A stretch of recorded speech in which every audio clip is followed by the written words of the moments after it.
Half-Life has been a very special franchise, guys, and it's one that we've talked about on the YouTube channel a number of times, and I want to talk today, where is Half-Life 3 at this point? Because obviously, guys, this is a franchise that has spanned all the way back to 1998, and we haven't really had any continuations of this franchise except for the very recent Half-Life Alyx that came out, of course, this year. And so the question now is where is Half-Life 3 at this point, and will we see it at some point in the future? So let's talk about it. So guys, Half-Life was pretty much in its prime in the early 2000s.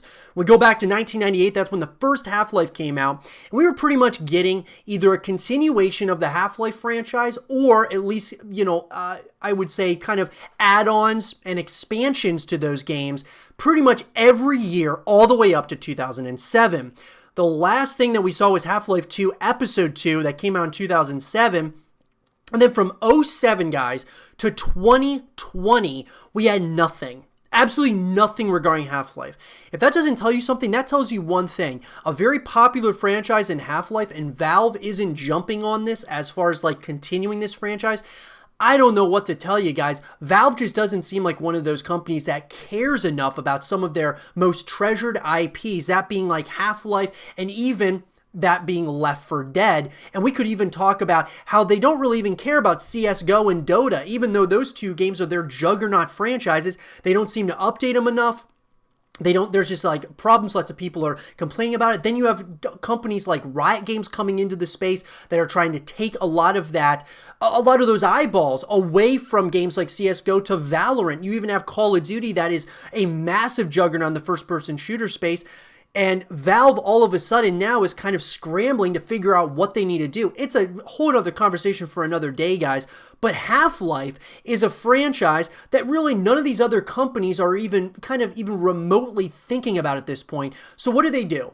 They come out all these years later with Half-Life Alyx, which is, by the way, an incredible spectacle that deserves to be on PC as well as like consoles, but is only a VR experience. So of course it's very limited in what it's able, its capabilities are as far as reaching a massive fan base. Because I'll tell you this right now, guys, I played the game, but look, it doesn't justify buying a VR headset yet. We're just not there yet. So what Valve's thinking, I don't know. I mean, having it as a VR experience is great, but it would be also nice if it was on PC and consoles, because man, it would continue growing this franchise in a major way, and everyone would have access to playing it. So don't get me started on that. But let's talk about Half-Life 3. Half-Life 2 came out in 2004, and so where at this point is the third game? Because guys, like I said, there's been a lot of unreleased games in this franchise, that being Episode 3, which was supposed to come out, or Half-Life 3. Episode 3 was initially announced with the release date of Christmas 2007. Concept art surfaced in 2008. Valve worked with sign language and was working on a deaf character. Valve released little information about Episode 3 in the following years.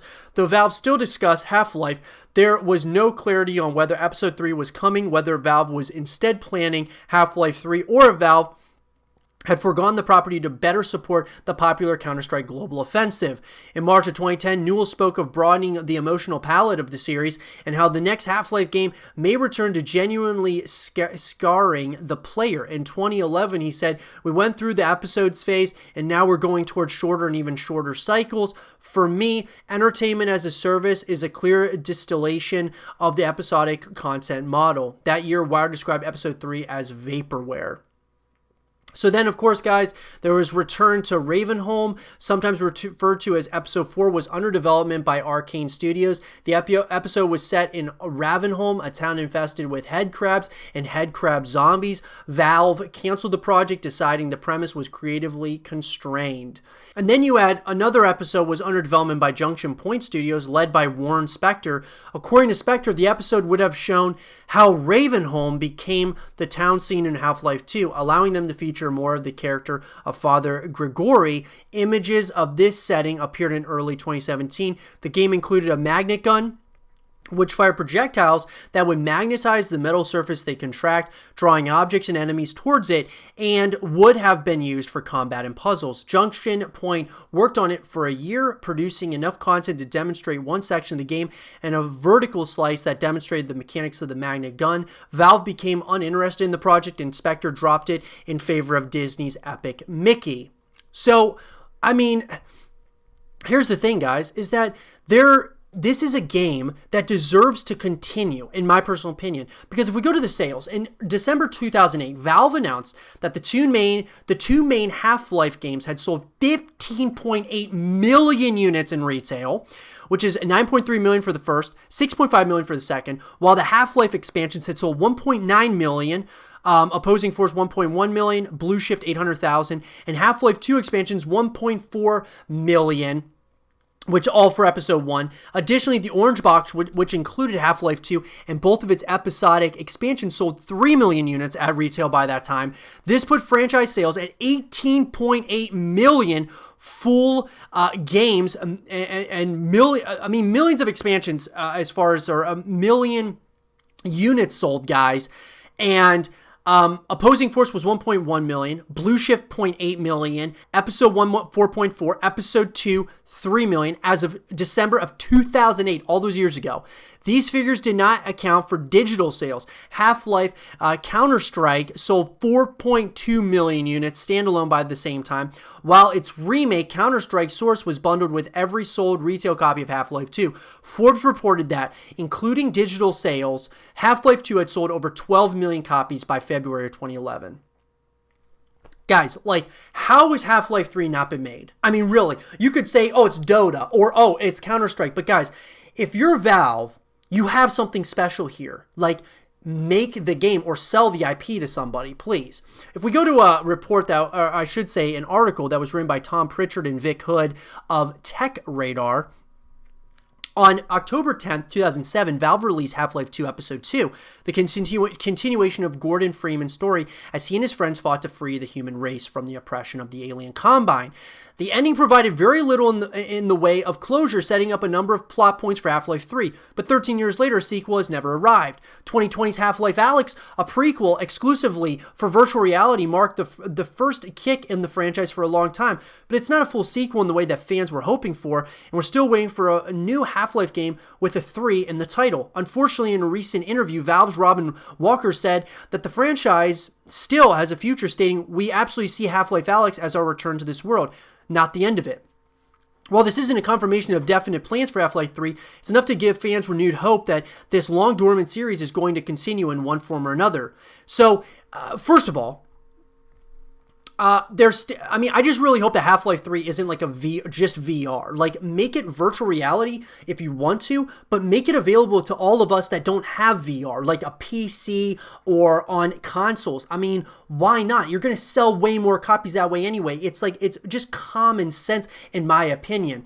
Now, what is it? The long-awaited and long-absent continuation of the Half-Life saga. When can we play it? With nothing officially announced, it won't be anytime soon. Obviously, guys, I mean, it's not going to be a long time. Like, let's just make that very clear. So back when Valve announced Half-Life 2 would be getting episodic sequels, it revealed that there were plans to release 3 of them over the course of the following years. They would together form what was essentially a third Half-Life game. The idea was that development on an episode wouldn't take as long as a full sequel, so fans could continue Gordon Freeman's adventure sooner, albeit in smaller quantities. I would much rather just have a Half-Life 3, guys, and then have like expansions, like not so much episodes, make it more expansions, in my personal opinion. Now, Half-Life 2 Episode 3 was never released, and over time people eventually just started referring to it as Half-Life 3, assuming that Valve was working on a fully fledged sequel rather than a brand new episode. In a 2020 interview with IGN, Valve explained why Half-Life 3 never emerged as its own release or a shorter episode. After a difficult 6-year period, which saw Valve developing Half-Life 2 and its Source game engine concurrently, level designer Dario Casali said that the team didn't want to repeat this, stating that, "I think our main takeaway from that is get some stable technology and then build a game on top of it." So we found ourselves creeping forward toward, well, let's just keep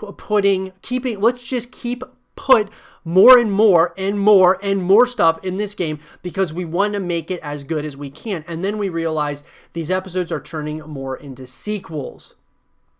So why didn't Half-Life Episode 3 emerge as a fully fledged Half-Life 3 sequel as many thought it would? Well, there are two primary reasons. The first is that the team didn't want to work on another Source engine alongside game development again and needed to work on Source 2 before creating another sequel. The other reason that goes hand in hand with this is explained in another IGN interview with Valve's co-founder Gabe Newell, who said that Half-Life games are supposed to solve interesting problems. The studio doesn't just want to release Half-Life games in order to make the quarterly numbers. When it comes to a new Half-Life game, then Casale says that Valve is looking for what is going to make that next big impact. So look, a lot of it, guys, I feel, in my opinion, are a lot of excuses by Valve, like why they haven't moved into the direction of that. Honestly, guys, I just don't know if they care enough. Now, obviously, they brought out, Half-Life Alyx, which is great. I think it's a great game as well. And the big thing, though, is that they're trying new things, like with VR and stuff, and I don't think that that's a bad thing. It's just they're kind of not doing what the community wants. Let's put it that way. They're not doing what the fan base wants. They don't do that with CSGO. They don't do it with Dota. They're sure as hell not doing it with Left 4 Dead. Now they're not doing it either with Half-Life, and they haven't for years.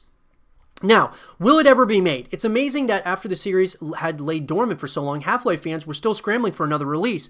While 2020's VR title, Half-Life Alyx, was a prequel rather than the full sequel that many were hoping for, it has rekindled some hope and marked the end of a drought. In an interview with Game Informer, Valve's Robin Walker said that Alyx is not the end for the franchise, while writer Eric Wolpaw said in an interview with PC Gamer that he's ready to sign up for the next one. So at the very least, we know the series isn't retiring, but we still don't know whether its next release will be Half-Life 3, another VR title related to Half-Life Alyx, or something else completely fresh in the same universe.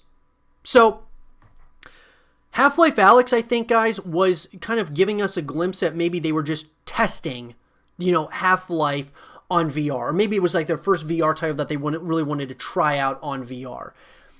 And there's nothing wrong with that at all. I just hope that they don't decide to make Half-Life 3 only on VR once again. I think that would be such a disservice to the Half-Life franchise and even to everyone out there. Now, if the consoles up and coming here, guys, that being the PlayStation 5 and the Xbox Series X, if those all have VR headsets that are included with them, then sure. But we're not there yet, guys. I mean, we don't know if there's going to be VR headsets, but the fact that they brought out Half-Life Alyx only as a VR experience, it really, I think, kind of left it almost like in a box, whereas it could absolutely be out there to the entire world in a major way, which I'm basically repeating myself at this point, but I think that is so crucial for this fan base to feel like Half-Life is still alive. It feels like it's alive, but it feels like in a very minor way, because VR is kind of like the mobile devices. Like, we want it on mobile devices, or we want it on this, but we want a full-fledged out story that we can play on PC as well as on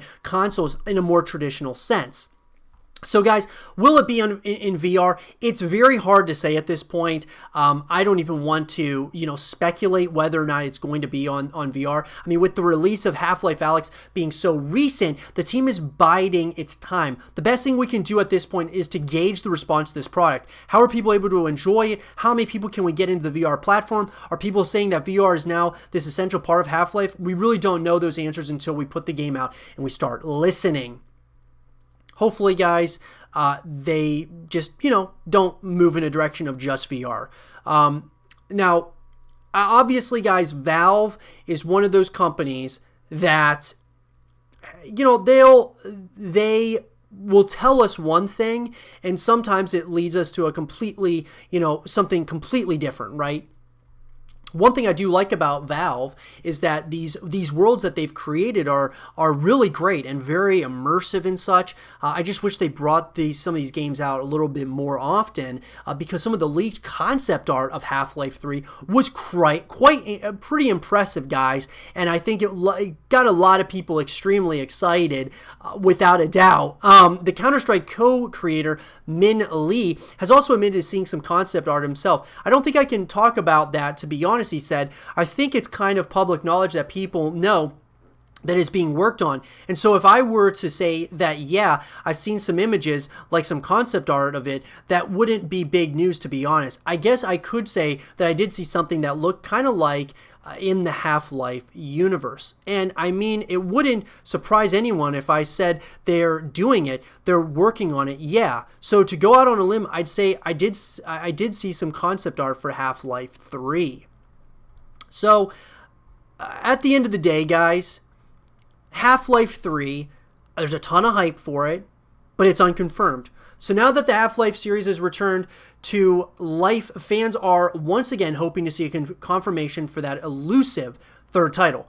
From what we've learned of the franchise's development history, though, it's clear that we won't hear about it or see it unless it's just right. Valve doesn't really need to make a new Half-Life game to be successful. Steam is one of the most popular digital storefronts in PC gaming, and Counter-Strike Global Offensive and Dota 2 attract millions of players who in turn purchase in-game items with real cash. That's not to mention VR successes. But still, now that Half-Life Alyx is breathing its first breaths, maybe we will see Half-Life 3 in some form or another someday. And it's very true. He's very true when he says that, you know, Steam is one of the most popular digital storefronts, guys, in all of PC gaming. Counter-Strike and Dota 2, that's going to keep them busy, right? Steam, Counter-Strike, and Dota 2 obviously are going to keep Valve very busy. I just wish that, you know, as the company's grown, I just wish that they would, you know, hire other developers to kind of work on some of these projects as well. That being like, you know, for Left 4 Dead 3 or for a Half-Life 3. And, you know, I mean, guys, there's like so many games that Valve has kind of created that are really special and I think deserve to have continuations of. So at the end of the day, guys, where is Half-Life 3? It is right now, guys, probably in a indefinite hiatus at this point. It's hard to say if it's going to ever come back. If it does, it sounds like there's a really good chance that they are going to continue the Half-Life franchise. But what that looks like, we just don't know. We just don't know at this point. And I'm hoping that they continue it in a major way and that it comes to traditional places as well as maybe VR or as well as mobile, that being on your PC or on your consoles. That, at the end of the day, is what I really am hoping for. And I'd love to hear from you guys. What do you guys think about Half-Life 3? Do you guys want it to be a VR experience? Do you want it to be on all the consoles and on PC? Let me know in the comment section below. And for more Half-Life 3 content and videos, stay here with Zero TV.